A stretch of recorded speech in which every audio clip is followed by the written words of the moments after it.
2 वर्षापूर्वी नुकतीच गद्दारी झाली होती, निष्ठा यात्रा काढली होती आणि तसंच कुठेही कार्यक्रमाचं काही नियोजन न करता ठीक आहे थोडी गर्दी झाली तर मागच्यानं थोडं दिसतोय, काही लोकांना दिसत नाहीये, मी जसे आहेत तसे तर उभे राहा, शांत राहा. काही नियोजन नसताना आम्ही महाराष्ट्रात फिरायला लागलो होतो. मला उद्धव साहेबांनी आदेश दिला होता की आदित्य जा फिर, लोकांचे आशीर्वाद घे, लोकांचं प्रेम आपल्या सोबत आहे, त्याच प्रेमाला एकत्र करून आपल्याला हा लढा द्यायचा आहे आणि म्हणून महाराष्ट्रात दौरे सुरू करा. निष्ठा यात्रा मी सुरू केली. मी होतो, अंबादासजी होते माझ्यासोबत, खैरे साहेब होते. आम्ही सगळेच या जिल्ह्यात फिरत असताना मला आठवतं त्यावेळी पैठणमध्ये येत होतो आणि त्यावेळी देखील पैठणमध्ये आलेल्या शिरताच मला वाटतं मनोजी आपणच तिथे दरवाजावर उभे होतात, पैठणच्या एक दारावर उभे होतात आणि तिथे आपण सांगितलं एक छोटीशी रॅली आहे. आता बरं आपल्यातून फूट झालेली आहे, गद्दारी झालेली आहे, छोटीशी रॅली म्हणजे किती छोटी ह्याचा अंदाज नव्हता. म्हणलं ठीक आहे, किती लोक असतील, 5, 10, 50, असं काही नव्हतं. हे असाच रोड शो निघाला होता आणि मला वाटतं आपण 10 मिनिटांचं अंतर जे होतं ते साधारण आपल्याला 1 ते 1.5 तास लागला होता. एवढं प्रेम ओसांडून वाहत होतं आणि तेच प्रेम कायम राहिलेलं आहे. त्यानंतर देखील गेल्या 2 वर्षामध्ये जेव्हा जेव्हा मला वाटलेलं आहे की थोडी प्रेरणा घेणं गरजेचं आहे, थोडा बॅटरी रिचार्ज झाली पाहिजे आपली, थोडा उत्साह वाढला पाहिजे, स्वतःचा जोश वाढला पाहिजे, मी प्रयत्न करतो की ती बॅटरी माझी स्वतःची रिचार्ज करायला, जोश वाढवून घेण्यासाठी, प्रेरणा घेण्यासाठी नेहमी मी पैठणमध्ये येतो. कारण इकडच्या पैठणकरांचं जे प्रेम मिळतं मला, खरोखर त्याच्यासाठी मला शब्द नाही आहेत. आत्ता पण मला सांगितलं होतं गाडीत आमची जी चर्चा चालली होती की किती अंतर आहे इथून छत्रपती संभाजीनगरवरून इथे पोहोचताना किती अंतर असेल, इथून पुढे किती अंतर असेल, कारण आज 3 की 4 ठिकाणी जायचं आहे. आणि आम्ही अंतर जेव्हा काढत होतो, ठीक आहे इथून 1 तास 20 मिनिटं पुढे, 1 तास, मग पुढे अर्धा तास, हे सगळं करत असताना परत एकदा तुम्ही असं रोड शो कराल आणि एवढं मला प्रेम द्याल हे अपेक्षित नव्हतं. म्हणून मी आपल्यासमोर नतमस्तक होत आहे. लोकसभेची लढाई एक आपण जिंकल्यासारखीच आहे. ठीक आहे, इथे जरी आपला पराभव झाला असेल, या सीटमध्ये, या मतदारसंघात जरी पराभव झाला असेल, तरी तुम्हाला सांगतो देशात जे वातावरण आहे, देशात वातावरण आपण जिंकल्यासारखंच आहे. कारण इंडिया आघाडीने 237 जागा आपल्या देशामध्ये मिळवलेल्या आहेत. ज्या लोकांना वाटत होतं, ज्या हुकुमशहांना वाटत होतं की आम्ही 400 पार जाऊ, एक्झिट पोल दाखवत होते काही चॅनलवर की 300 पार करणार म्हणजे करणारच, त्यावेळी मी देखील सांगितलं होतं आणि त्यावेळीचा माझा शब्द कायम ठेवला तुम्ही की हे 240च्या पुढे जात नाहीत, ते 240लाच येऊन अडकले. काय मी ज्योतिष नाहीये, नाहीतर मी त्यावेळी सांगितलं असतं हे 180च्या पुढे जात नाहीत. पण 240 हे देशातलं वातावरण होतं. मी सगळ्या सभेमध्ये सांगायचो 220 ते 240 इथेच भाजप अडकणार, 300 वगैरे जात नाही, बहुमताचं सरकार येत नाही. कारण महाराष्ट्राने आणि उत्तर प्रदेशने दाखवलेलं आहे की देशात हुकुमशहा चालत नाही, देशात माज चालत नाही, देशात मस्ती चालत नाही, देशात एकच आवाज चालतो, तो म्हणजे आपल्या देशाच्या जनतेचा आवाज चालतो. आणि हेच सगळीकडे मी सांगत आहे. ज्या ज्या मतदारसंघांमध्ये महाराष्ट्रात काही कार्यकर्ता मेळावा होत आहेत, काही बैठका होत आहेत, काही सभा होत आहेत, तिथे मी सगळीकडे सांगत आहे की जरी जिंकले ते असतील तरी जिंकलो आपण पण आहोत. कारण आपण ह्या देशाचं संविधान वाचवण्यात, जवळचं रक्षण करण्यात यशस्वी ठरलेलो आहोत. बघा ना, आता ह्या 2 महिन्यांमध्येच केंद्रातलं सरकार, एक तर पहिलं मोदी सरकार बोलायचे, आता भाजपा सरकार पण नाही, आता एनडीए सरकार बोलायला लागलेले आहेत. पण ते एनडीए सरकारमध्ये किती युटर्न मारतात, किती युटर्न मारत चाललेले आहेत, जणू काही गोल गोल गोल गोल गोल गोल चाललेत, असं युटर्न मारत चाललेत. आणि ह्याचं कारण एकच आहे, कारण आपल्या इंडिया आघाडीचा आवाज म्हणजे तुमचा, आमच्या जनतेचा आवाज हा केंद्रात तिथे पोचलेला आहे, संसद भवनात पोचलेला आहे, संसदेत पोचलेला आहे. पण ती जी लढाई होती संविधान रक्षणाची, ती जी लढाई होती लोकशाहीच्या रक्षणाची, ही अजून संपलेली नाहीये. जरी आपण त्यांचं बहुमताचं सरकार रोखलेलं आहे, त्यांचे घोडे अडवलेले आहेत, तन मन धन सगळं काही त्यांच्याकडे असं वाटत होतं, पण नंतर कळायला लागलं त्यांच्याकडे होतं ते फक्त धन होतं, तन आणि मन ते आपल्याकडे होतं. आपला पण तेवढाच मोठा विजय झालेला आहे आणि येणारं सरकार केंद्रात पण इंडिया आघाडीचं आहे, हे लिहून घ्या तुम्ही. बदल घडणार म्हणजे घडणारच. पण त्यापेक्षा मोठी लढाई आता महाराष्ट्रात सुरू होणार आहे. युद्ध नाही, निवडणुका आहेत. राजकीय कार्यकर्त्यांना मी सांगत आहे की युद्धासारखं लढू नका, एकामेकांवर वार करू नका. आपल्याला दंगली घडवायच्या नाही आहेत, सामाजिक तेढ निर्माण करायची नाही आहे. पण निश्चितपणे ही निवडणूक आहे, ही आपल्या जीवनामध्ये, महाराष्ट्राच्या पूर्ण कार्यकर्त्यामध्ये, सगळ्यांमध्ये महाराष्ट्राचे जे पुढचे काही 50 वर्ष असतील, पुढच्या 50 वर्षाची सगळ्यात महत्त्वाची निवडणूक ही आजची निवडणूक ठरणार आहे. निवडणुकीचे वारे वाहू लागलेले आहेत. आपल्या सगळ्यांना वाटतंय निवडणुका येतील,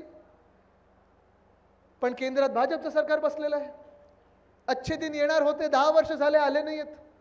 आणि तसंच निवडणूक आयोग जेव्हा पत्रकार परिषद घेत होती निवडणुका जाहीर करण्यामध्ये, तेव्हा हरियाणाची निवडणूक झाली, ती लागलेली आहे. जम्मू काश्मीरची निवडणूक लागलेली आहे. पण मागच्या वेळी 2019 मध्ये हरियाणासोबत जो महाराष्ट्र होता आपली निवडणूक जाहीरच झाली नाहीये. याचं कारण एकच आहे. कोणी सांगू शकेल का मला? बरोबर आहे, आपल्याला घाबरलेले आहेत, महाराष्ट्राच्या जनतेला घाबरलेले आहेत. कारण महाराष्ट्राच्या जनतेने जो निकाल दिला होता लोकसभेमध्ये, त्यांनी हेच सांगितलं होतं की तुम्ही कोणी असाल, कुठचेही असाल, कितीही मोठी महाशक्ती तुमच्या मागे असेल, पण छत्रपती शिवरायांचा महाराष्ट्र आहे, दिल्ली समोर झुकणार नाही म्हणजे नाही. तुमच्याकडे किती मोठं धन असेल, महाशक्ती, इलेक्ट्रोनिक बॉन्ड, सगळे काही पैसे तुम्ही इकडे तिकडे फेकाल, पण डॉक्टर बाबासाहेब आंबेडकर महामानव यांचा महाराष्ट्र तुमच्या समोर झुकणार नाही आणि संविधानाचं रक्षण करणार म्हणजे करणारच. गद्दारी किती लोकांनी केली असेल, किती लोक तिथे विकत घेतले असतील, किती खोके धोके. हे झालंय, बरोबर आहे ना, बोलतोय ना मी, खरं बोलतोय. प्रगती बघितली असेल तुम्ही त्यांची 50 खोके नंतर. कोणी 72 मजल्यावर घर घेतं, कोणी डिफेंडर गाडी घेतं, कोणी वाईनची दुकाने अजून करतात.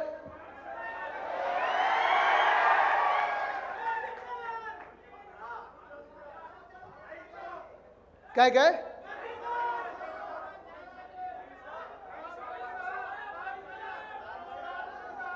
मी ऐकलेलं 12 होती हो, 2 दुकानं कमी कधी झाली?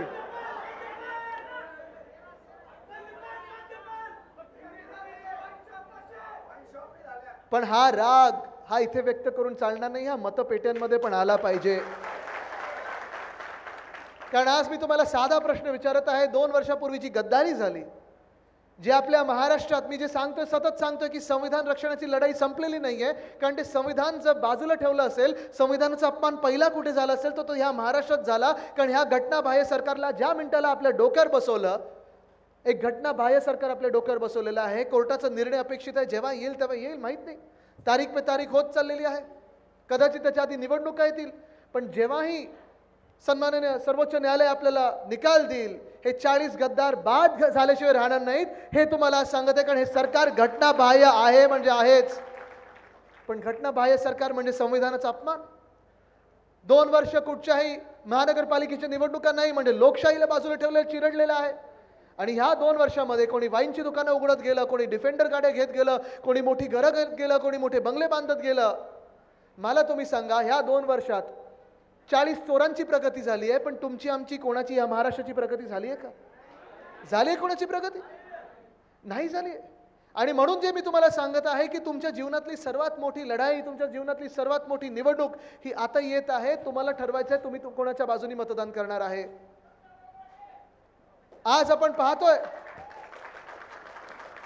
पाहतो ह्या महाराष्ट्रामध्ये 2 वर्ष जे काही हाल झालेले आपले, कदाचित तुम्हाला वाटत असेल की आदित्य लोकसभेच्या आधी हेच बोलत होता, लोकसभेच्या आधी परिस्थिती हीच होती, पण अजून बिकट होत चाललेली आहे. परिस्थिती एवढी वाईट होत चाललेली आहे की आता आपण पाहतोय सगळे जण आंदोलनाला रस्त्यावर उतरत आहेत, आंदोलनं चिघळायला लागलेली आहेत. आणि धड काही कुठूनही सरकारकडून काही बोलायला कोणी पुढे येत नाहीये, ना कोणाशी संवाद साधायला पुढे येत आहे. कारण सरकारच्या मनात काहीतरी काळं आहे. ते बोलतात ना, दाल में कुछ काला है, यांची दालच पूर्ण काळी आहे. काळी दाल तरी आपण खायला घेतो, ही तर सगळंच काय, त्याच्यात एवढं सगळं ब्लॅक मनी, ब्लॅक हे सगळं काही असं विचित्र झालेलं आहे प्रकार. सगळीकडे अंधकार पसरलेला आहे. तुम्हाला ठरवायचं आहे त्या अंधकारात तुम्हाला मशाल पेटवायची की नाही, हे आज तुम्ही ठरवायचं आहे. इथे ठीक आहे, तुम्ही माझं जल्लोषात स्वागत केलं, तुमचं नेहमी प्रेम मी घेत असतो. बदला घ्यायचं नाही, पण बदल हा घडवायचा आहे हे तुम्हाला ठरवायला लागेल. तर आणि तरच आपला महाराष्ट्र पुढे निघेल. नाही तर जे चाललंय ते ठीक आहे, चाललं असेल, मान्य असेल तर ठीक आहे, असंच चालवत राहूया. पण आज आपण पाहतोय या महाराष्ट्रात सगळीकडे जी आंदोलनं पसरत चाललेली आहेत. परवाकडे नाशिकमध्ये होतो मी, तिकडच्या देखील शेतकऱ्यांना मी प्रश्न विचारला होता की लोकसभेच्या आधी कांद्यावर जी निर्यात बंदी लावली होती, आंदोलनं करायला लागली, इथे शेतकरी बांधव किती आले जरा हात वरती करून दाखवा मला. सगळे शेतकरी आहेत ना? कोणी घटनाबाह्य मुख्यमंत्र्यांसारखं शेतकरी आहे का? कोणाच्या शेतात हेलिकॉप्टर 2-2, 3-3 उतरतात का? तुम्ही जरा त्यांना जाऊन विचारा, येतील ते जिल्ह्यामध्ये प्रचार करायला, त्यांना जरा विचारा की घटनाबाह्य मुख्यमंत्री महोदय, गद्दार महोदय, जरा आम्हाला सांगा तुमची शेती तुम्ही कशी करता? तुम्ही किती दिवस शेतात असतो जरा मला सांगा. आठवड्यातून किती दिवस असता शेतामध्ये? रोज असता? किती तास शेतामध्ये असता? 8-9 तास असता? दिवसा असता की रात्री असता? रात्रीचं असतं. पण मला तुम्ही सांगा, हे सगळं काम करत असताना तुम्ही तुमच्याबरोबर मीडियावाले घेऊन जाता का? 2-2 हेलिकॉप्टर घेऊन जाता का? आणि पीक किती किती भाव काय मिळतो तुमच्या मालाला? सगळे पडलेत. मग जरा तुम्ही मुख्यमंत्री महोदयांना विचारा की तुमच्या पिकाला एवढा भाव कुठचा मिळतो की 2 ते 3 हेलिकॉप्टर तुमच्या शेतामध्ये जातात. तुमच्यात ती ताकद कशी आली शेती म्हणून, शेतकरी म्हणून, की नुसतं स्वतःचं शेत नाही तर संपूर्ण गाव विकत घेण्याची? आणि एवढे सगळं तुम्ही मला सांगता, तुम्ही प्रत्येक दिवशी शेतावर असता. तुम्ही काय करतो? आपले मुख्यमंत्री महोदय फक्त अमावास्या आणि पौर्णिमेला असतात बस, पण सुपर शेती होऊन जाते त्यांची. जरा विचारा रसायन काय वापरतात तिथे, म्हणजे आपली पण शेती तशी होईल. कशाची करतात ते?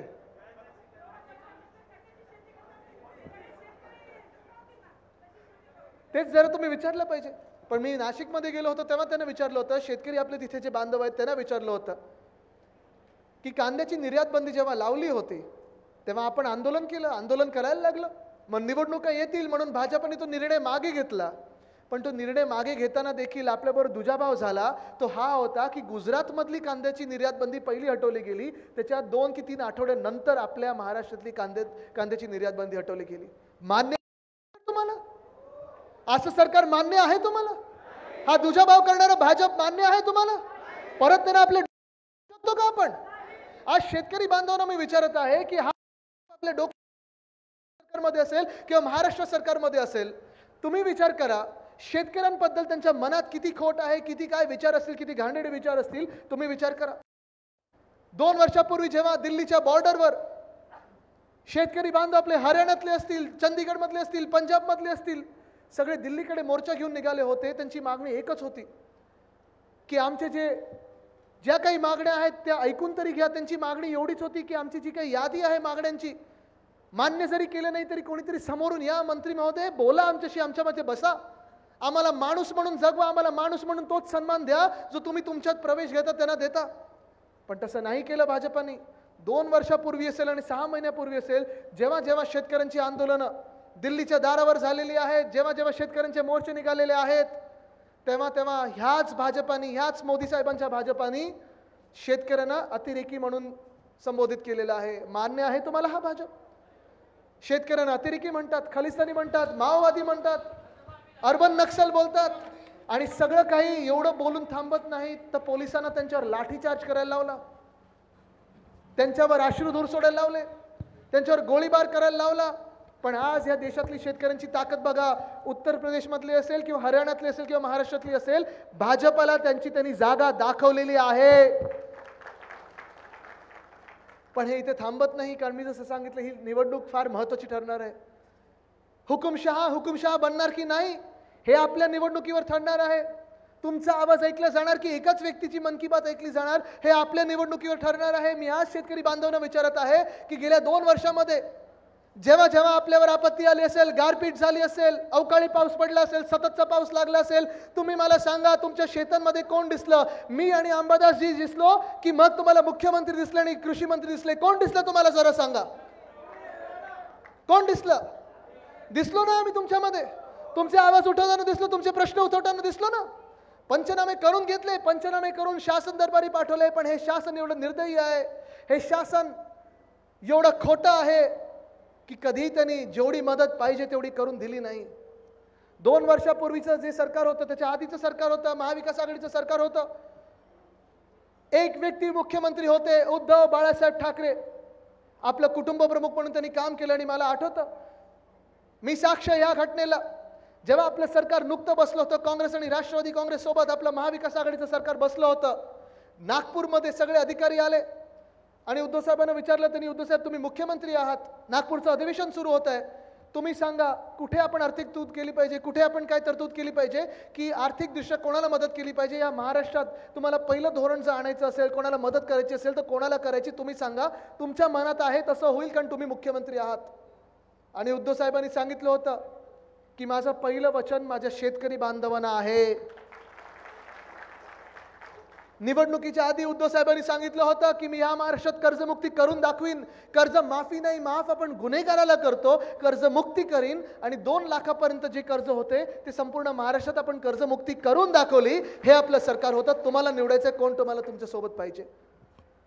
उद्धव साहेबांनी जेव्हा कर्जमुक्ती केली तेव्हा काही निवडणुका सामोरी नव्हत्या. निवडणुकीला लोकसभा असेल, विधानसभा असेल, 5-5 वर्ष होती तेव्हापासून.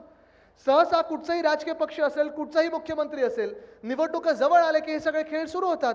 कर्जमुक्ती करतात, फ्री हे फ्री ते, अमुक गोष्ट मोफत, इलेक्ट्रिसिटी मोफत, सगळं काही मोफत करण्याचा प्रयत्न करतात. पण उद्धव साहेबांनी निवडणूक डोळ्यासमोर नाही ठेवली. उद्धव साहेबांनी डोळ्यासमोर आपला शेतकरी बांधव ठेवला, दिलेला शब्द पाळला आणि ती कर्जमुक्ती करून दाखवली. आणि हेच मी तुम्हाला सांगत आहे, हेच मी तुम्हाला आज विचारायला आले सगळे जे शेतकरी बांधव तिथे. तुम्हाला आज मी विचारत आहे की आज ह्या सरकारमध्ये जसं उद्धव साहेब त्यावेळी आपल्याला कुटुंब प्रमुख वाटायचे, ह्या सरकारमध्ये कोणीतरी तुम्हाला आपलं वाटतं का? कृषी मंत्र्याला गेल्या 2 वर्षात तुम्ही पाहिलंय का? कृषी मंत्र्याला पाहिलंय का कोणी 2 वर्षात? आपल्या बांधावर कोणी आलेलं पाहिलंय का? या सरकारमधून तुमच्या घरी कोणी आलंय का धीर द्यायला की घाबरू नका आम्ही तुमच्या सोबत आहोत म्हणून कोणी आलंय का? 2 वर्षात जेवढ्यांदा आम्ही तुमच्या बांधावर आलो त्याच्या आधी देखील आपलं सरकारच असताना देखील तुमच्या बांधावर आलो होतो. कर्जमुक्ती करताना आलो होतो. मग कधी अवकाळी पाऊस असेल, गारपीट असेल, काही असेल, जी काही मदत असेल ती घेऊन आलो होतो. असं या 2 वर्षामध्ये कोणी तुम्हाला ह्या सरकारमध्ये आपलं वाटलंय का? नाही वाटू शकत. कारण जे 40 गद्दार, जे 40 चोर, अलिबाबा आणि 40 चोर उद्धव साहेबांचे होऊ नाही शकले, ते आपले काय होणार हा विचार आपण जरा केला पाहिजे. आणि मतदानाच्या दिवशी हा विचार तुम्ही मनात ठेवला पाहिजे. पण आपला पक्ष चोरला, आपला धनुष्यबाण चोरला, आपली सत्ता घेऊन गेले, आपला पक्ष तोडण्याचा प्रयत्न केला. वंदनीय हिंदू सम्राट बाळासाहेब ठाकरेंच्या फोटोचा वापर करतात, सगळं काही करतात, पण ह्या महाराष्ट्राला काही देऊ शकले नाहीत. आज तुम्ही विचार करा, इथे जी तरुण मंडळी आहे, इथे 20शीतली मुलं असतील, 30शीतली मुलं असतील, मुलं मुली दोन्ही, तरुण तरुणी, आणि जे शाळेत देखील शिकत असतील, ते स्वतःच्या भवितव्याबद्दल जरा विचार करा. पुढची 25 वर्ष तुमची, पुढची 50 वर्ष तुमची कशी असतील, पुढचे 5 महिने तरी कसे असतील, हा जरा विचार करणं गरजेचं आहे. कारण ही जी महाशक्ती घेऊन भाजप प्रणित खोके सरकार आपल्या डोक्यावर बसलं. ईडी, IT, CBI सगळी यंत्रणा वापरली, सगळं काही केलं, स्वतःची प्रगती झाली. पण माझ्या महाराष्ट्रातल्या तरुणाला एक तरी नवा रोजगार उपलब्ध करून दिलाय का आज मी तुम्हाला विचारतोय? ऐकले तुम्ही गावात कधी आलेले? इकडचे जे होते ते पालकमंत्री होते ना, आता नवीन कोण काय काय बोलणार आहे त्याच्यावर मी. पण आज मी तरुणांना विचारतोय मी, गेल्या 2 वर्षामध्ये एक तरी नवा उद्योग आपल्या राज्यात आलेला ऐकलाय का तुम्ही? आलाय कोणी? ऐकलंय? मागून कोणी ऐकलंय का की नवा उद्योग आपल्या महाराष्ट्रात आले? ते मग तुम्ही नोकऱ्या घेणार कुठे? इथे किती लोक नोकरीवर जरा हात वरती करा. आणि ज्यांच्याकडे नोकरी नाहीये त्यांनी हात वरती करून दाखवा.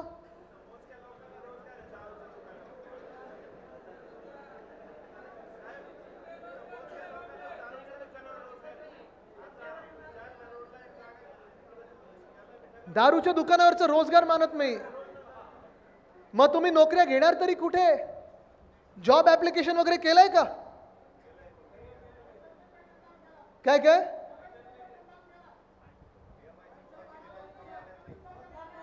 मग भवितव्याबद्दल काय? दारूच्या दुकानात काम नाही करायचं, ती आपली संस्कृती नाहीये. ती असेल गद्दारांची संस्कृती, आपली नाहीये. आपण हा विचार केला पाहिजे की या 2 वर्षामध्ये आपल्याकडे सगळे जे उद्योगधंदे येणार होते, आणि मी हे परत परत बोलतो कारण मला तरी ती जखम खूप खोल झालेली आहे की आपल्या हक्काचे रोजगार, आपल्या हक्काचे उद्योगधंदे इथे जे महाराष्ट्रात येणार होते, महाराष्ट्राचं जे हक्काचं होतं ते ह्यांनी सगळं पळून लावलं आणि पळून नेलं आहे ते गुजरातला. माझं गुजरातची काही भांडण नाही, माझे अनेक गुजराती मित्र आहेत, काही गुजरातची भांडण नाही माझं. बिडकींचं पण गेलं, बरोबर, तेच मी सांगणार आहे. गुजरातची काही भांडण नाही. आणि मी हेच सांगतो, नेहमी सांगतो, मागच्या सभेत पण सांगितलं होतं, आजच्या सभेत पण सांगतो, जे गुजरातला मिळालं पाहिजे मिळू द्या, जे आसामला मिळालं पाहिजे मिळू द्या. युक्रेनला प्रधानमंत्री महोदय युद्ध थांबवायला गेलो, ते युद्ध काही थांबलं नाही, मणिपूरचं तर थांबवू शकले नाहीत. पापाने वॉर रुकवा दी, पण मणिपूरचं जे त्यांच्या हक्काचं ते त्यांना मिळू द्या, केरळचं जे हक्काचं असेल त्यांना मिळू द्या, पण महाराष्ट्राच्या हक्काचं तुम्ही इथून खेचून घेऊ शकत नाही. आणि जे तुम्ही खेचायचा प्रयत्न करणार तिथे मी लढणार आणि लढणार म्हणजे लढणारच. का तुम्ही आमच्या हक्काचं खेचून नेताय? तिथे जो वेदांत फॉक्सकॉन नावाचा प्रकल्प होता, 2.25 लाख कोटीची गुंतवणूक या महाराष्ट्रात येणार होती, तळेगाव इथे येणार होती, पुण्याजवळ येणार होती, आणि माझ्या महाराष्ट्रातल्या 1 लाख तरुण आणि तरुणींना तिथे रोजगार मिळणार होता, तिथे नोकऱ्या मिळणार होत्या. तो रोजगार, तो सगळ्या नोकऱ्यांचा जो काही 1 लाखचा पॅकेज होतं, 1 लाख नोकऱ्या ज्या होत्या त्या सगळ्या त्यांनी उचलल्या भाजपाने, या खोके सरकारने, आणि पाठवून दिल्या त्यांच्या आवडत्या राज्यामध्ये म्हणजे गुजरातला. या बिडकीनमध्ये आपण मेडिकल डिव्हाइस पार्क आणणार होतो, ऑरिक सिटीमध्ये नवीन उद्योग आणणार होतो, पण ना बिडकीनच्या MIDC मध्ये ना आजूबाजूच्या कुठच्या MIDC मध्ये काही येऊ दिलं नाही. मेडिकल डिव्हाइस पार्क घेतला आणि उचलला, पाठवला गुजरातला. रोह्यामध्ये बल्क ड्रग पार्क आणणार होतो, उचलला आणि पाठवला गुजरातला. नागपूर इथे, बुट्टीबोरी इथे मिहान आहे, तिथे आपण ते एअरबस टाटा आणणार होतो, उचलला आणि पाठवला गुजरातला. मग आमच्या पोरांनी करायचं काय? आम्ही फक्त तुमच्या आंदोलनामध्ये सहभागी व्हायचं? राजकीय पक्षांनी हा विचार केला पाहिजे. आणि आपण पण एक राजकीय पक्ष आहोत, आणि माझ्या आजोबांनी जे काम केलेलं आहे ते हेच पहिलं काम केलं की फक्त आंदोलन नाही, फक्त मोर्चे नाही, तर त्या मोर्चातून काय निघते तर माझ्या स्थानिक भूमिपुत्रांना त्यांच्या न्याय हक्काची नोकरी पाहिजे, रोजगार पाहिजे. ते काम आपण पुन्हा एकदा करून दाखवायचं आहे. पण उद्धव साहेबांचं सरकार असताना, आपलं महाविकास आघाडीचं सरकार असताना, 2 वर्षामध्ये कोविडचा काळ असताना देखील आपण ह्या महाराष्ट्रामध्ये 6.5 लाख कोटीची गुंतवणूक आणलेली आहे. जे काही रोजगार निर्माण होतील पुढच्या 2 वर्षामध्ये ते त्या कामातलं आपल्याला आता जे काही आपल्याला रोजगार निर्माण होतील ते आहेत. पण गेल्या 2 वर्षामध्ये उद्योग मंत्र्याचं नाव माहिती आहे का कोणाला? कोकणात जरा विचारा डांबराचा किती उद्योग चालतो. ठीक आहे, त्याच्यात मी जास्ती जात नाही, कारण तिथे विचारल्यानंतर तुम्हाला कळेल. पण आज तुम्ही त्यांना प्रश्न विचारला पाहिजे की उद्योग मंत्री महोदय, तुम्ही त्या खुर्चीवर बसलेला आहात, एक जबाबदार मंत्रीपद तुमच्या हातात घेतलेलं आहे, चोरून घेतलं असेल तरी घेतलेलं आहे. मग माझ्या महाराष्ट्रातल्या तरुण तरुणींना तुम्ही नोकऱ्यांच्या संध्या का उपलब्ध करून देत नाही? कृषी मंत्री दिसत नाहीत, शेताला भाव नाही, मालाला भाव नाही काही कुठच्याही. आणि आज आपण पाहतोय जे काही तुमचे हाल झालेले आहेत, कोणी तुम्हाला आधार द्यायला नाही, कोणी तुम्हाला धीर द्यायला नाही. तुमची मुलं मुली जर उद्योगधंद्यात येऊ पाहतात तर त्यांना देखील कोणी आधार द्यायला नाही, कोणी नोकऱ्या द्यायला तयार नाही. पब्लिक सर्व्हिसचं देखील इथे किती मुलं स्पर्धा परीक्षांमध्ये बसलेली आहेत किंवा बसणार आहेत? कोणी हात वरती करून जर दाखवू शकतं का? तुम्ही बसले होतात, कशासाठी बसले होतात? बसूनच बोला, बसूनच बोला.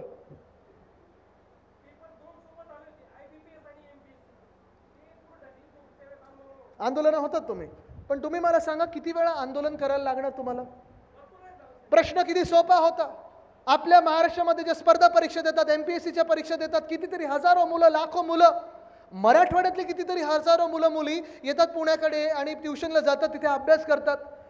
एक तर सेंटरचा घोळ होतोच होतो परीक्षेच्या दिवशी, पण त्याच्या आधी देखील सोपा प्रश्न होता, एकदम क्षुल्लक प्रश्न होता की IBPS जी केंद्राची परीक्षा आहे आणि MPSCचा पेपर हे दोन्ही एका दिवशी आले. जर तुम्ही त्या आयोगात असता तर तुम्ही काय केलं असतं? पेपर आपला दुसऱ्या दिवशी ठेवला असता, तिसऱ्या दिवशी ठेवला असता, 5 दिवसांनी ठेवला असता. पण आडमुठेपणा एवढा की नाही, आम्ही आमचा पेपर त्याच दिवशी ठेवणार. अरे पण ज्यांना दोन्ही परीक्षा द्यायच्या त्यांच्याबद्दल काय? जे सेंटरचा घोळ होणार त्याचं काय? हा सगळ्या तरुणांचा विचार न करता जे काही आयोगाचं चाललेलं आहे, जे काही सरकारचं चाललेलं आहे, बरं आंदोलनं बसलं की लाठीचार्ज होतो, आंदोलनं बसलं की चिघळलं जातं. 3-3 दिवस ह्या तरुण मुलांना आंदोलन करायला लागतं. आज या महाराष्ट्रामध्ये तरुणांचा आवाज म्हणून जर ऐकायचं झाला तर ह्या सरकारमधून कोण ऐकते तरुणांचा आवाज? हा तुम्ही विचार केला पाहिजे. या स्पर्धा परीक्षेत तसं मी पोलिसांबद्दल पण बोलत असतो. ठीक आहे, कधी कधी जेव्हा आपल्याला ही आंदोलनं करायला लागतात तेव्हा पोलिसांना आपल्यावर लाठीचार्ज करायला लावतात, आदेश येतात तसे. आदेशाशिवाय पोलीस काही करू शकत नाहीत, करत नाहीत, लाठीचार्ज तर करतच नाहीत. पण जे आदेश देत आहेत त्यांना लाठीचार्ज करण्याचे, जे त्यांना आदेश देत आहेत आशुधूर सोडण्याचे, जे त्यांना आदेश देत आहेत तुमच्यावर केसेस टाकण्याचे, आज त्याच सरकारला मी विचारत आहे की तुम्ही त्या पोलिसांसाठी तरी काय करताय? मध्ये 17,500ची पोलीस भरती होती, 17,500 पदं भरायची होती. आपल्या मुंबईमध्ये जी आपली महाराष्ट्राची राजधानी आहे मुंबई, तिथे 18 लाख मुलं या पोलीस भरतीसाठी आले होते. त्याच्यात कोणी B फार्मा केलं होतं, कोणी MCOM केलं होतं, कोणी LLB केलं होतं, कोणी डबल ग्रॅज्युएट होतं. तुम्ही विचार करा आपल्या महाराष्ट्रात रोजगाराची काय परिस्थिती आहे, उद्योगधंद्यांची काय परिस्थिती आहे. उच्च शिकलेले लोक कॉन्स्टेबलच्या पदांसाठी येत आहेत, 17,500 पदं, 18 लाख विद्यार्थी येत आहेत आणि त्यांना मुंबईत आल्यानंतर कुठचीही सोयीसुविधा केली नव्हती. त्यांना जोगेश्वरी पूल असेल किंवा मरीन ड्राईव्ह असेल, चौपाटीवर झोपायला लावलं, भर पावसात झोपायला लावलं. ही अशी व्यवस्था या सरकारने करून ठेवली होती. यांना कुठेही लाज नाही, लज्जा नाही, शरम नाही. आणि ही परिस्थिती आपल्याला बदलणं गरजेचं आहे. एअर इंडियाची जी परीक्षा होती, खैरे साहेब तुम्हाला आश्चर्य वाटेल, तुम्ही केंद्र सरकारमध्ये काम केलेलं आहे. एअर इंडिया आधी PSU होती, आता प्रायव्हेट झालेली आहे. 600 पदं होती मुंबईत. माहिती आहे महाराष्ट्रातून किती लोक आले? 25,000 मुलं मुली होती. 25,000 मुलं मुली. हाच सगळा गोंधळ सगळीकडे उडालेला आहे. आणि मग ह्या गोंधळातून बाहेर पडायचं की नाही हा जेव्हा प्रश्न येतो तेव्हा लोकांना आता फसव्या स्कीम सुरू केलेल्या आहेत. आज आपण टाईमाला राखी बांधली सगळ्यांनी, पण आपल्याला देखील फसवण्याचा प्रयत्न होत आहे. आपण फसणार आहात की नाही हे महिलांनी ठरवायचं आहे. कारण एका बाजूला आपण पाहतोय शेतकऱ्यांना आधी जे सांगितलं होतं PM किसान योजना, सन्मान योजना वगैरे 6,000 रुपये येणार होते. येतात का कोणाच्या खात्यात 6,000 रुपये? 25 रुपयाचा चेक कोणी काढते, कोणी 500 रुपयाचा चेक काढते. मदत पण जी येते, पंचनामे होऊन जी काही मदत येते, काही अवकाळी पावसाला वगैरे नंतर किती 2-5 रुपयाचे चेक येतात. शेतकऱ्यांना कोणी आज मदत करत नाही. त्यांना वाऱ्यावर सोडलेलं आहे, तरुणांना वाऱ्यावर सोडलेलं आहे. आणि मग फसवायचं कोणाला? तर महिलांना फसवायचं, महिलांना म्हणून तर लाडकी बहिणा, लाडकी बहीण ही योजना आता आपल्या महाराष्ट्रात आणलेली आहे. पण तुम्ही विचार करायचा आहे, तुम्ही प्रश्न विचारायचा आहे. काल परवाकडे तुम्ही बघितलं का ते घटनाबाह्य मुख्यमंत्री कसे फिरत होते स्टेजवर? काय विचारत होते? पैसे पैसे आले का, आले का, तुला आले? मग एक महिला बिचारी बोलली नाही आली. लगेच त्याने विचारलं काय करणार मग पैशाचं? अरे तुम्ही काय 15 लाख देतात आहे ना, 1500 रुपये मध्ये बिल्डिंग इमारत विकत घेणार आहात की कुठच्या मोठ्या कंपनीचं स्टॉक मार्केटमध्ये ती कंपनी विकत घेणार आहात? तुम्ही विचार करा, तुम्ही विचार केला पाहिजे. इथे ज्या ताई बसल्यात, नाही नाही ताई, पैसे पण तुमच्या हक्काचे आहेत, पण तुम्ही विचार करा, जे 10 वर्षापूर्वी 15 लाखाबद्दल बोलत होते ते आज 1500 बद्दल बोलतात. 10 वर्षात किती शून्य काढले हा विचार करा.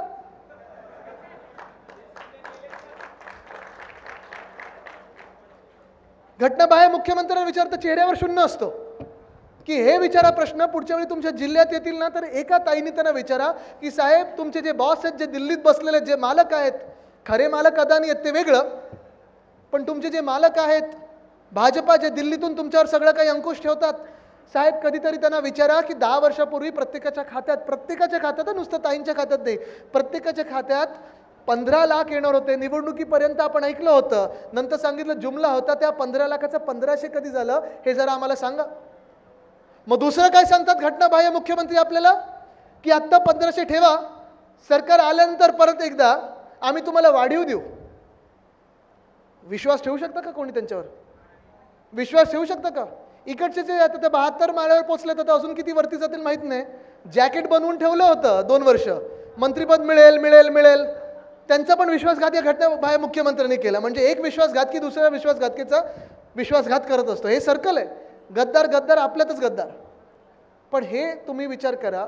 मी आज त्यांना सांगत आहे, या घटनाबाह्य मुख्यमंत्र्यांना आज इथून सांगत आहे मी, तुमचं सरकार येत नाही म्हणजे नाहीच, हे मी तुम्हाला शब्द देतोय. पण आल्यानंतर माझ्या लाडक्या बहिणींना आमचं सरकार वाढीव निधी देणार म्हणजे देणार, हे तुम्ही आज लिहून घ्या. पण नुसतं लाडकी बहीण नको, आम्हाला सुरक्षित बहीण हवी आहे. आज महाराष्ट्रातलं जे चित्र झालेलं आहे, आपल्या देशातलं जे चित्र झालेलं आहे, एवढं भयानक चित्र झालेलं आहे. प्रत्येक दिवशी नवीन एक घटना आपल्या डोळ्यासमोर येते. प्रत्येक दिवशी बातम्यांमधून काहीतरी ऐकायला येतं. पत्रकार रिपोर्टिंग करतात, पोलीस केसेस घेतात, न्यायव्यवस्था आहे ती केस ऐकायला सुरू होतात. पण सरकार अजून जागा काही होत नाहीये. उलट जे कोणी त्यांना जागा करण्याचा प्रयत्न करत आहे, त्यांना जाग आणण्याची प्रयत्न करत आहे, त्यांच्यावर लाठीचार्ज केला जातो, त्यांच्यावर केसेस टाकले जातात, खटले टाकले जातात. बदलापूरची जी घटना आहे, एवढी विचित्र घटना झालेली, एवढी दुर्दैवी घटना झालेली आहे. एका 3 आणि 4 वर्षाच्या मुलीवर, 2 ह्या मुली होत्या, 3-4 वर्षाच्या ह्या 2-4 मुली होत्या. त्यांच्यावर तिथे कोण, तो एक माणूस होता, त्याच शाळेत काम करणारा व्यक्ती होता. मला वाटतं कॉन्ट्रॅक्टवर त्याला घेतला होता. त्याने त्यांच्या बाथरूममध्ये जाऊन त्यांच्यावर अत्याचार केला. आणि घरी मग तिने आईला जेव्हा सांगितलं, त्या 3 वर्षाच्या मुलीने सांगितलं की आई पोटात दुखत आहे. आईने डॉक्टरकडे नेलं आणि तेव्हा कळलं की काय नक्की तिच्यासोबत झालं होतं.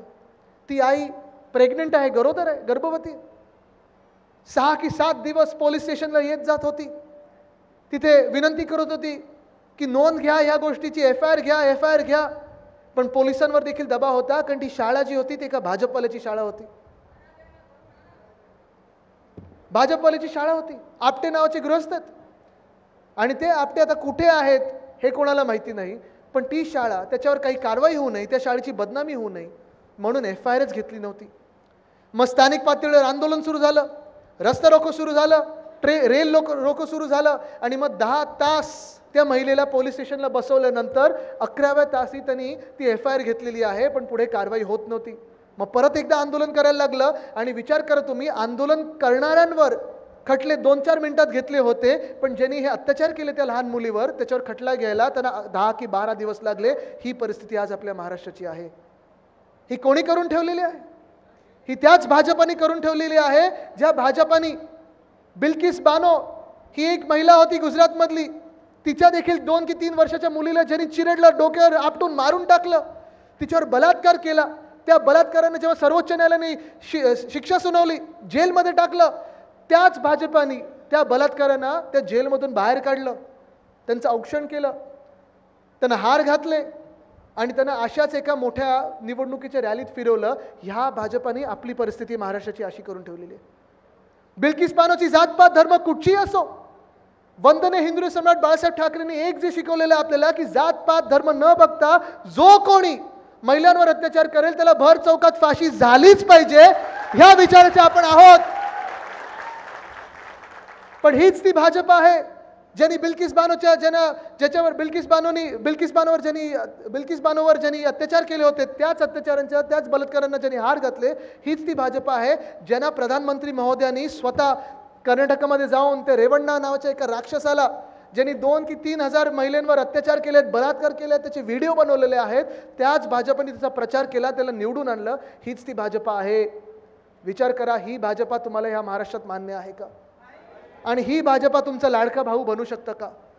बरं, ही बदलापूरची घटना जेव्हा घडली, जेव्हा आंदोलन सुरू झालं, आपल्या सुषमाताई अंधारेताई तिथे गेल्या होत्या, त्या देखील तिथे रस्ता रोको करायला लागल्या. त्यांनी आंदोलन केलं.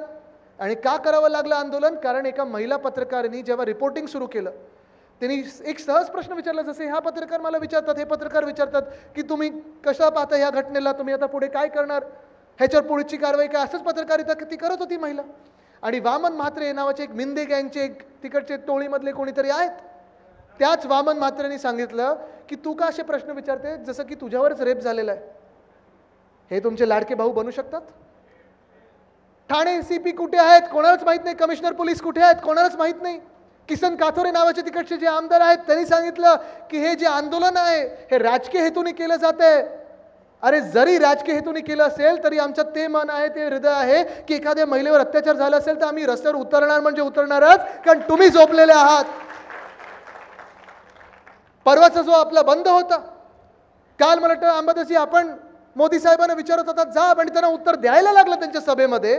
पण आता पुढे काय करतात हे बघायला पाहिजे. आणि मी तर हेच सांगत आहे की 2020 साली आपण जो शक्ती कायदा आपल्या महाराष्ट्रात मांडला होता, 21 साली आपण आपल्या विधान भवनात पारित केला होता, आपल्यावर जे भाजपाल बसवले होते, राज्यपाल नाही भाजपचे होते म्हणून भाजपाल, कोश्यारी साहेब, ठीक आहे, त्यांनी अनेक वेगळ्या वेगळ्या राजकीय घटना घडवल्या, आपलं सरकार पाडण्यात हात असेल, सगळं काही असेल, पण भाजपचं मन बघा कसं आहे की त्याच भाजपाल महोदयांनी तो शक्ती कायदा जो महिलांच्या हिताचा होता, कुठेही याच्यात राजकारण नव्हतं, ना शिवसेनेचं होतं, ना काँग्रेसचं होतं, ना भाजप विरोधी होतं, पण महिलांचं हित त्याच्यात होतं, म्हणून भाजपाने तो कायदा राष्ट्रपती महोदयांकडे पाठवला आणि आता 3 वर्ष त्यांच्याकडे प्रलंबित आहे.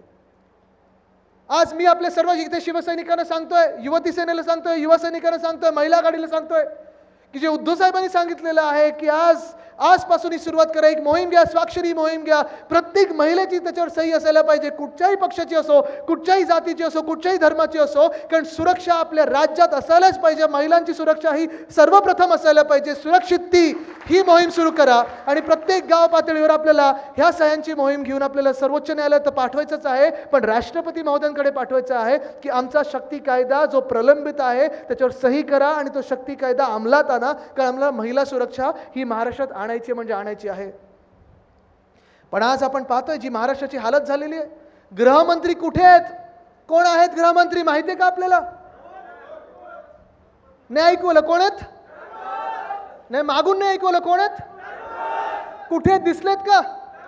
ही बलात्काराची जी घटना, ही बदलापूरमध्ये जी काही अत्याचाराची घटना होती, गृहमंत्री महोदय स्वतः होते दिल्लीत राजकीय चर्चा करायला, स्वतःचं राजकारण जपायला, आणि आपले जे घटनाबाह्य मुख्यमंत्री आहेत ते स्वतःच्या शेतावर होते, कारण पौर्णिमेचा दिवस होता. आणि हे सगळे वातावरण जे आहे हे आपल्याला ह्याच्यातून बदला घ्यायचा नाही. आपण बदलाच्या भावनेतून लढत नाही होत, पण आपल्याला बदलाव करायचा आहे. ही ताकद जी आहे, ही ताकद ही तुमच्यामध्ये बदलाव घडवण्याची. बदल जर घडवायचा असेल तर हा मी काही एकटा घडवू शकत नाही. मी एकटा लढतोय, मी एकटा नडतोय, माझ्या महाराष्ट्राच्या न्याय हक्कासाठी लढत आहे. ठीक आहे, आपल्या आवाजाने देशात बदल घडत आहे, पण बदल जर खरा तुम्हाला आपल्या महाराष्ट्रात आणायचा असेल तर तुम्हाला सरकार बदलायला लागेल, आणि ती सरकार बदलायची ताकद ही तुमच्यामध्ये आहे. पुढचे 2 महिने फार महत्त्वाचे ठरणार आहेत. पुढचे 2 महिने भाजपा येईल, व्हॉट्सॲपच्या युनिव्हर्सिटीच्या माध्यमातून येईल, कधी कोणतरी तुमच्यामध्ये आणेल, कधी इथे भाषण द्यायला कोणीतरी आणेल, कुठेतरी दंगल सुरू करेल, आपल्याला आपल्यामध्ये वाद निर्माण करण्याचा प्रयत्न करतील. आत्ता पण मला मराठा समाजातले काही बांधव भेटले रस्त्यात. कदाचित थोडं आंदोलनाचं स्वरूप होतं. मी लगेच पोलिसांना सांगितलं की त्यांना बाजूला घेऊ नका, मला भेटायचं, ते पण आपलेच आहेत, माझेच बांधव आहेत, त्यांना भेटलो मी. आणि त्यांना सांगितलं की ह्या भाजपाने 3दा आपल्याला फसवलेलं आहे. एक मताने आपण आरक्षणाचा जो विषय होता तो मंजूर केला होता, पण ते टिकणारं नव्हतं. हे भाजपने आपल्याला फसवून दाखवलेलं आहे. खरं जो विषय आहे तो लोकसभेत मांडणं गरजेचं आहे. आणि उद्धव साहेबांनी छत्रपती संभाजीनगरमध्येच भूमिका स्पष्ट केलेली आहे की कोणाचंही काही न घेता आरक्षण जे आपल्याला पाहिजे, कोणाचंही दुसऱ्याचा हात न लावता जे आपल्याला आरक्षण पाहिजे आणि आपल्या हिताचं पाहिजे, टिकणारं पाहिजे, समाजात वाद न निर्माण करता जे पाहिजे, कारण आपल्याला आरक्षण पाहिजे, आपल्या हक्काचं आहे, हे आपण मान्य करतो. पण ते लोकसभेत जर मोदी साहेबांनी आणलं तर कुठचाही पक्षाचा मतभेद बाजूला ठेवून आम्ही एक मताने ते मंजूर करायला तयार आहोत, कारण हा विषय आमच्या मराठा बांधवाचा आहे, महाराष्ट्राचा आहे. पण आज भाजपा ते करणार नाही. भाजपला आपल्याला लढवत ठेवायचं आहे. भाजपला मराठे तर इतर हे लढवत ठेवायचे आहेत. भाजपला आपल्या समाजांमध्ये, जातींमध्ये भांडण निर्माण करायचे आहे. भाजपला हिंदू, मुस्लिम आणि इतर सगळे धर्मांमध्ये भांडण निर्माण करायचं आहे. मी तुम्हाला आज विचारतोय की पुढच्या 2 महिन्यात आपण ह्या सगळ्या भांडणांना आणि ह्या सगळ्या वादांना बळी पडणार आहोत का? मी तुम्हाला आज विचारतोय की ज्या भाजपला आपल्याला महिलांना फसवून ते 1,500 रुपये देऊन बाजूला करतायत, तरुणांना काहीतरी आमिष देतील, शेतकऱ्यांना काहीतरी वेगळी योजना आणतील, हे सगळं करून आपल्याला फसवतील आणि स्वतः डोक्यावर आपल्या बसतील, ही पोळी तुम्ही त्यांना भाजू देणार आहात का? आपल्यामध्ये भांडणं निर्माण करतील, दंग निर्माण करतील, तुम्ही त्या वादाला बळी पडणार आहात का? तुम्हाला धमकवण्याचा प्रयत्न केला जाईल, ED, CBI तुमच्यावर लावली जाईल, तुम्ही घाबरणार आहात का?